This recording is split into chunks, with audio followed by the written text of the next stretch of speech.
வருது 5 வயதுக்கு உட்பட்ட குழந்தைகளுக்கு. ஸோ அதை எங்களுடைய முதல்வர் தலைமையிலான அனைத்து நிர்வாகிகள், அப்போ அமைச்சர்கள் உட்பட எம்எல்ஏ உட்பட அனைவரும் சென்று ஒவ்வொரு இடங்களில் அதை பார்வையிட்டு வருகிறோம். எவ்வாறு அந்த எல்லா குழந்தைகளுக்கும் கொடுக்கப்பட்டிருக்காங்க. ஏன்னா எல்லா இடத்துலையும் கேம்ப் போட்டிருக்காங்க. பேருந்து நிலையங்கள், எங்க பொதுமக்கள் கூட்டுற இடங்கள், டோல்கேட்ல இருந்து எல்லா இடங்களிலும் வந்து கேம்ப் போடப்பட்டு யாரும் விடுபட்டு விடக்கூடாதுன்னு அனைவருக்கும் இந்த போலியோ சொட்டு மருந்து கொடுக்கும் பணிகள் முழு வீச்சில் நடைபெற்று கண்டிப்பா நம்மளுடைய எண்ணமும் இந்த போலியோ நோய் வந்து யாருக்கும் இனிமேல் வராமல் தடுக்க அனைத்து முயற்சியும் எடுக்க அனைத்து இடத்துலையும் கேம்ப் போட்டு யாருக்கும் எந்த குழந்தையும் விடுபட்டு விடாத அளவுக்கு முழு வீச்சில் செயல்பட்டு வருது. கண்டிப்பா இன்னைக்கு அதன் ஒரு பகுதியாக மதுரையில் உள்ள நம்மளுடைய ஜிஹெச் வந்து இன்னைக்கு அதை துவங்கி வச்சுட்டு பார்வை. வேற ஏதாவது கேள்வி?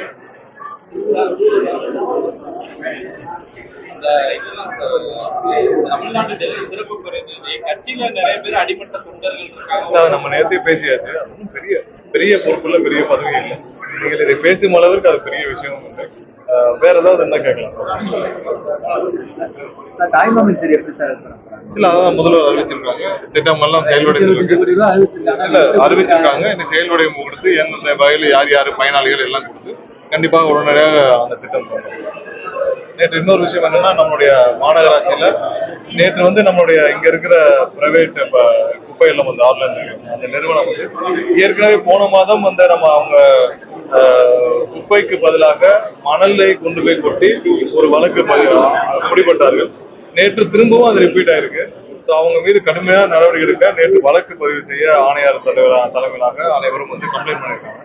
ஏன்னா குப்பையை அல்லாமல் அவங்க வந்து அதற்கு பதில் மணல் அள்ளிட்டு போய் இத்தனை டன்னு சொல்லி போய் அவங்க வந்து முறைகேடாக செஞ்சிருக்காங்க. இதை பல பல வருடங்களாக அவங்க பல மாதங்களாக செஞ்சுட்டே வந்திருக்காங்க. போன சில வாரங்களுக்கு முன்னால் 1000 டன்னுக்கு மேல இதே மாதிரி குப்பைக்கு பதிலாக மணல் அள்ளி போய் கொட்டிட்டு வந்திருக்காங்க. ஸோ நேற்றும் வந்து 2 லாரிகள் பிடிபட்டுள்ளது. ரெண்டுமே வந்து பாத்தீங்கன்னா குப்பைக்கு பதிலாக மணல் அள்ளிட்டு போயிருக்காங்க.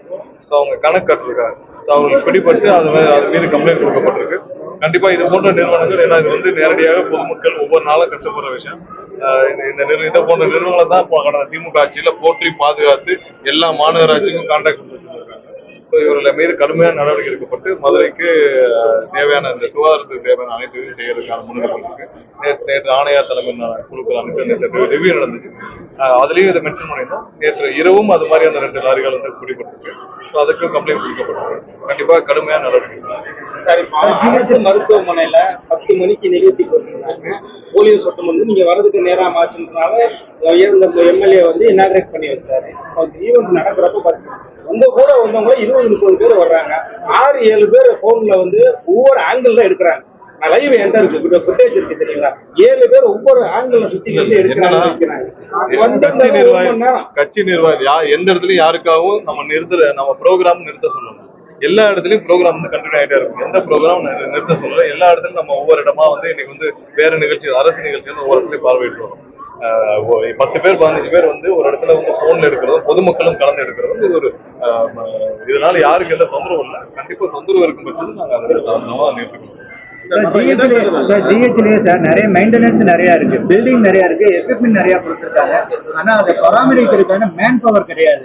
இங்கேயே பாத்தீங்கன்னாக்கா வந்து ஜிஹெச்ல வந்து நிறைய இஷ்யூ என்னன்னா, கண்டிப்பா மேன் பவர் இல்லை.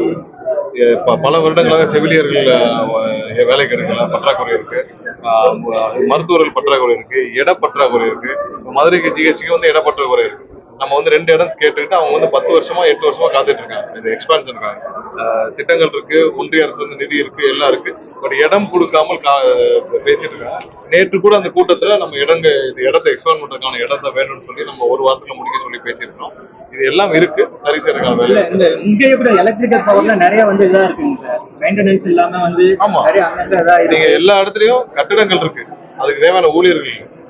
அரசு மருத்துவமனையில என்ன ப்ராப்ளம்னா, இது இவங்க 1 வருஷத்துக்கு முன்னாடி கட்ட மருத்துவமனைகள் இருக்கு, வெறும் கட்டடங்களாக இருக்கு.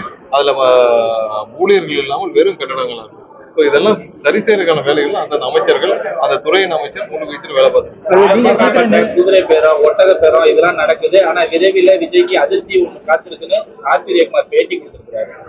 அதாவது குதிரை பேரம், ஒட்டக பேரம்னா வந்து திமுகவும் அதிமுகவும் சேர்ந்து அவங்களுக்குள்ள பண்ணிட்டு இருக்காங்க. அவங்க 2 பேரும் சேர்ந்து அவங்க 2 பேரும் எப்படியாவது குறுக்கு வழியில் ஆட்சி அமைக்க முயற்சி செஞ்சிருக்காங்க. அதன் விளைவாகத்தான் ஒவ்வொருத்தரும் டெய்லி ரிசைன் பண்ணிருக்காங்க.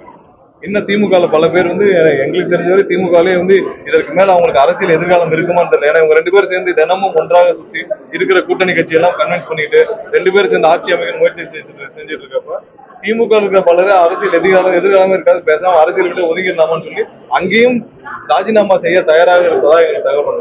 அந்த குதிரை பேரம் ஒட்டக பேரம்லாம் எடப்பாடியும் ஸ்டாலின் உதயநிதியும் சேர்ந்து என்ன பண்ணாங்கன்னு அவர் ஆர்பி உதயகுமார் தெரியும், அவர்கிட்ட போய் நல்லா கேட்டு தெரிஞ்சு சொல்லுங்க. இப்படியே பேசிட்டு இருந்தாங்கன்னா அவர் அடுத்து கவுன்சில் எலெக்ஷனுக்கே கஷ்டமாயிடும். சீமான வந்து பொது வேட்பாளராக போற மாதிரி ஒரு தகவல் வருது. யாரு வேணாலும் எப்படி வேணாலும் போடலாங்க. நாங்க தான் சொல்லிட்டோமே, எல்லாரும் ஒன்றிணைய தயாராகி இருக்காங்க. திமுக அதிமுக எல்லாரும் 2 பேரும் கட்சியை இணைச்சாலும் ஆச்சரியம் இல்லை, திமுகவும் அதிமுக இணைச்சாலும் ஆச்சரியம் இல்லை. மொத்தமா சேர்ந்து திமுகவும் அதிமுக மொத்தமா பிஜேபி கூட இணைச்சிட்டு ஆளுக்கு ஒரு மந்திரி பதவி வாங்கினாலும் ஆச்சரியம் இல்லை. அதை நோக்கி தான் அவங்க போயிட்டு இருக்காங்க. 2 பேருக்கும் குடும்பத்தை காப்பாத்தினா போதுன்ற முடிவு கொண்டாங்க. திமுகவுடைய தலைவரும் அதிமுகவுடைய பொதுச் செயலாளரும் அவங்க குடும்பத்தை காப்பாத்தி கொண்டா போதும்னு நினைச்சாங்க. அப்போ மொத்தமா பிஜேபி நினைச்சிட்டு ஆளுக்கு ஒரு மந்திரி பதவி வாங்கினாலும் ஆச்சரியம் இல்லை. அதை நோக்கி தான் அவங்க 2 கட்சியும் போயிட்டு இருக்கு. அதை தெரிஞ்சுக்கிட்டு தான் ஒவ்வொருத்தரா வந்து ராஜினாமா செஞ்சுட்டு இருக்காங்க. அது அவருடைய இதெல்லாம் யாரு வேணாலும் சேர்ந்து நிக்கலாம். மக்கள் யாரை தேர்ந்தெடுக்காங்க, மக்கள் யாருக்கு வாக்களிப்பாரு, நாங்கள் தனியாக நின்று தேர்தல் செஞ்சோம் எல்லாருக்கும் தெரியும்.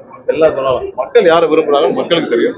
யாரு வேணாலும் சேர்ந்து நிக்கிறது, எல்லாரும் ஒன்றிணைந்தாலும் அதான் அவருடைய அப்பயாவது அவங்க எக்ஸ்போஸ் ஆகும்.